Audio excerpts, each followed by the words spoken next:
Boys and girls, today I made a paper bag and I just painted in a white and then color it with the gray, blue, brown, yellow, pink, orange, green and black.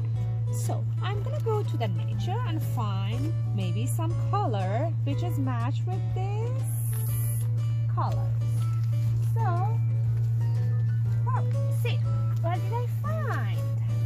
I find a flower. Which color is it? It's pink, so it goes to my paper bag. And the other things could be the leaf, the green one, which is go here.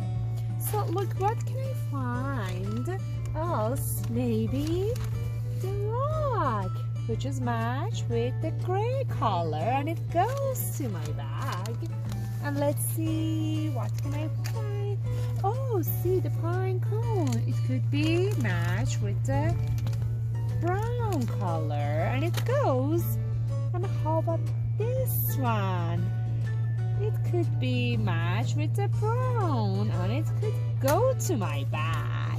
Okay, this is my nature bag, so you can have your own nature bag. See you, bye.